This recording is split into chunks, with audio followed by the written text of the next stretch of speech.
اب دوسرے پارے کے آخری رکوع کا آغاز ہے اور سورہ بقرہ کا رکوع نمبر 33 ہے۔ ارشاد فرمایا فلما فصل طالوت بالجنود، پھر جب طالوت لشکروں کو لے کر شہر سے جدا ہوئے، یعنی بیت المقدس سے دشمن کی طرف روانہ ہوئے، وہ وقت بہت زیادہ شدت کی گرمی کا تھا۔ لشکریوں نے طالوت سے اس کی شکایت کی اور انہوں نے پانی طلب کیا۔ قال ان اللہ مبتلیکم بنہر، وہ بولا بے شک اللہ تمہیں ایک نہر سے آزمانے والا ہے۔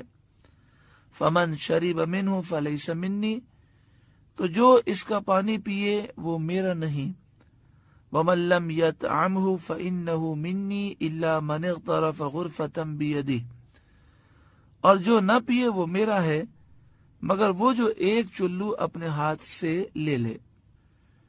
یہ امتحان مقرر فرمایا گیا تھا کہ شدید پیاس کے موقع پر جو حکم کی اطاعت کرے گا وہ آئندہ بھی استقامت پذیر رہے گا، اور جو اس وقت اپنی خواہش سے مغلوب ہوگا اور نافرمانی کرے گا وہ آئندہ سختیوں کو کیسے برداشت کرے گا۔ کتنا پیارا انداز بیان کیا گیا۔ یعنی یہ 70,000 کا لشکر چل رہا ہے تو ایک امتحان کیا گیا، ایک ٹیسٹ کروایا گیا تاکہ لوگوں پہ ظاہر ہو کہ آگے جا کر دشمن کے مقابلے میں بھاگنے والا کون ہے اور استقامت پذیر رہنے والا کون ہے، کون دشمن کے مقابلے میں جان دینے والا ہے۔ اور اس سے یہ معلوم ہوا کہ جب دشمن سے مقابلہ ہو تو یہ نہیں ہونا چاہیے کہ ہم تعداد بڑھانے کے چکر میں ہوں، بلکہ انہیں لے جائیں جو بہادر ہوں اور واقعی وہ اللہ کی راہ میں جان دینے والے ہوں۔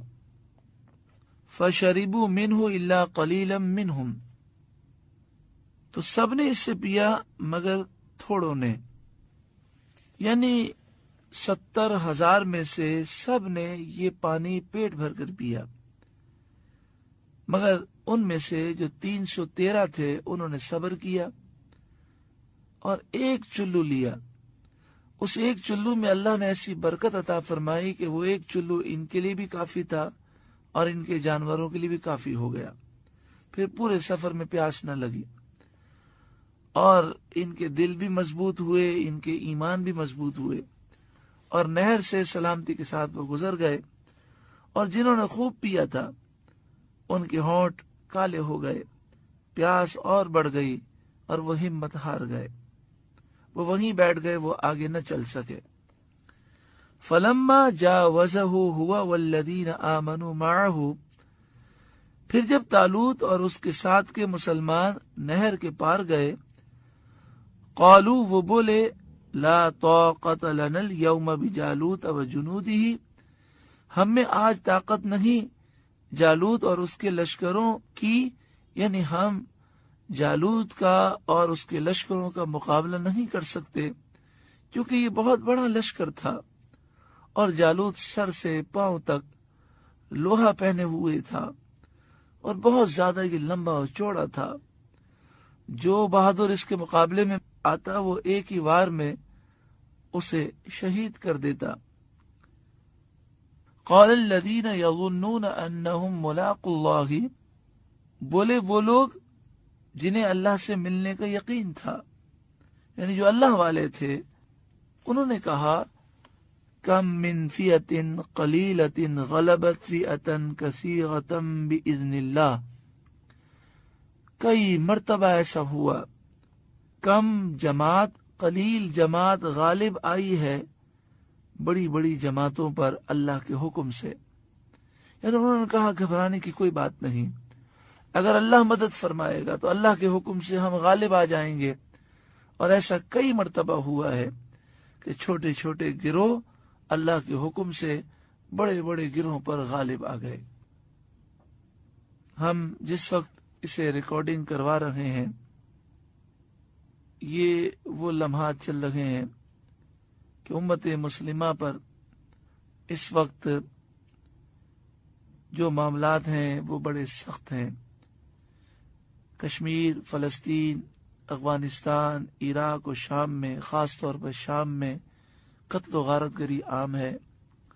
دشمنان اسلام یہود و نصارہ نے مسلمانوں کو بے بس کرنے کا تہیہ کیا ہوا ہے۔ ہمارے ملک چھینے جا رہے ہیں، ہم سے سارے اختیارات چھینے جا رہے ہیں، مسلمان خواب غفلت میں ہیں۔ ایسے دور میں اللہ تعالیٰ نے فضل فرمایا اور شیخ الحدیث و تفسیر استاد محترم حضرت علامہ خادم حسین رضوی دامت برکاتہم العالیہ کی قیادت میں امت مسلمہ بیدار ہوئی۔ آپ نے امت مسلمہ کو جینے کا سلیقہ سکھایا اور آپ نے یہ درس دیا کہ لوگوں یاد رکھو، تمہاری بقا ناموس رسالت کی حفاظت میں ہے۔ اگر تم نبی کریم صلی اللہ علیہ وآلہ وسلم کی عزت کے تحفظ میں کھڑے ہو گئے تو تمہاری نسلیں بھی محفوظ رہیں گی، تمہارا ملک بھی محفوظ رہے گا۔ ممتاز حسین قادری جو غازی ملت ہیں، شہید اعظم ہیں اس صدی کے، ان کے لیے 5 سال تک استاد محترم تحریک چلاتے رہے۔ جب ممتاز حسین قادری کا ذکر 5 سال تک استاد محترم کرتے رہے تو یہ دور ایسی سختی کا دور تھا کہ میڈیا اور اخبارات ان چیزوں کو شائع نہ کرتے تھے، بلکہ ہمارے مذہبی لوگ بھی ممتاز قادری کے لیے دعا کرنے کے لیے بھی وہ تیار نہ تھے، نام لینے کے لیے بھی کوئی تیار نہ تھا، ایک خوف کی فضا تھی۔ استاد محترم قلیل لوگوں کو لے کر چلے، اللہ نے ان قلیلوں کو کثیر پر غالب کیا اور ممتاز قادری کا مسئلہ پوری دنیا میں اجاگر ہوا۔ افسوس لوگوں نے ساتھ نہ دیا اور دشمنان اسلام بظاہر اس میں کامیاب ہوئے کہ انہوں نے ممتاز قادری کو شہید کر دیا۔ ممتاز قادری تو اپنی منزل پا گئے، لیکن قوم کو وہ بیدار کر گئے اور وہ تحریک لبیک یا رسول اللہ بن گئی، جس کا مشن یہ ہے کہ یا رسول اللہ آپ کی ناموس کی حفاظت کے لیے ہم سب حاضر ہیں۔ پھر غازی تنویر قادری نے یورپ کی دنیا میں ایک ایسا کارنامہ انجام دیا اور گستاخ کو واصل و جہنم کیا کہ تمام یورپ کے کفار حیران ہو گئے۔ ممتاز حسین قادری جب شہید ہوئے تو ایجنسیوں کی رپورٹ یہ تھی اور دشمنان اسلام نے یہ کہا تھا کہ ممتاز قادری کے بارے میں ہم نے ایسا خوف مسلط کر دیا ہے کہ جو لوگ اسے حق جانتے ہیں وہ بھی اس کا نام لینے کے لیے تیار نہیں ہیں، تو جب اس کا جنازہ ہوگا تو کوئی اٹھانے والا نہیں ہوگا۔ مگر ساری رپورٹیں غلط ثابت ہوئیں۔ جب ممتاز قادری کا جنازہ ہوا راولپنڈی میں لیاقت باغ میں، تو وہ لیاقت باغ جسے بڑی بڑی سیاسی پارٹیاں کبھی بھر نہ سکیں، لیاقت باغ چھوٹا پڑ گیا اور میلوں تک جنازے کی صفیں بنی ہوئی تھیں۔ ایک رپورٹ کے مطابق 23 میل تک جنازہ پھیلا ہوا تھا اور 60 لاکھ سے زائد لوگوں نے نماز جنازہ ادا کی۔ خود اب ایجنسیوں کی رپورٹ ہے کہ ممتاز قادری کی شہادت کے بعد ایک دن جنازہ رکھا گیا اور لاکھوں لوگ آپ کے دیدار کے لیے آتے رہے۔ پھر آپ کی نماز جنازہ ہوئی۔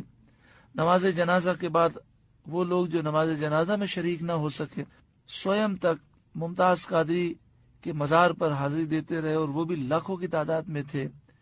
تو آپ حیران ہوں گے، ایجنسیوں کی رپورٹ ہے کہ ان 3-4 دنوں میں لوگ راولپنڈی داخل ہوئے ممتاز قادری کے لیے اور باہر نکلے مختلف اوقات میں، تو یہ جو ٹرن اوور تھا یہ 2.5 کروڑ سے زائد تھا۔ دنیا حیران ہے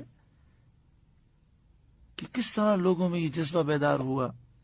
تو یہ ایک اکیلے شخص نے، خادم حسین رضوی صاحب نے تمام علماء کو بیدار کیا اور پھر پوری امت بیدار ہوئی، اور میڈیا کی پابندیوں کے باوجود، یہود و نصارہ کے پروپیگنڈے کے باوجود یہ ممتاز قادری کی شخصیت کو دبا نہ سکے۔ پھر جب چہلم ہوا تو یہ پاکستان کی تاریخ کا سب سے بڑا چہلم تھا، لاکھوں لوگ شریک تھے۔ اور پھر جب استاد محترم نے یہ اعلان فرمایا کہ تمام لوگ اب لیاقت باغ سے اسلام آباد پارلیمنٹ ہاؤس کے سامنے ڈی چوک جائیں گے، تو یہ جو جلوس تھا یہ پاکستان کی تاریخ کا سب سے بڑا جلوس تھا۔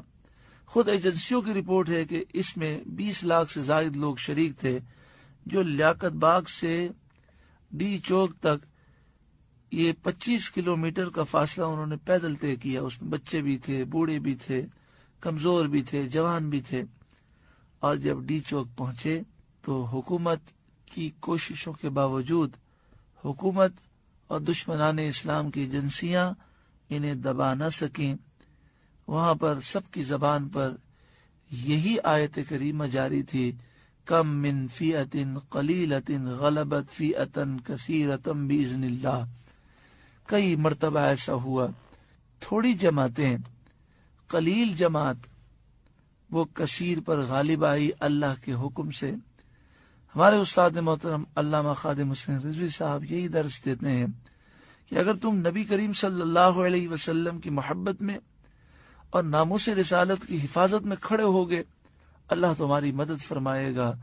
واللہ مع الصابرین، اور اللہ صبر کرنے والوں کے ساتھ ہے، ان کی مدد فرماتا ہے اور اللہ کی مدد ہی کام آتی ہے۔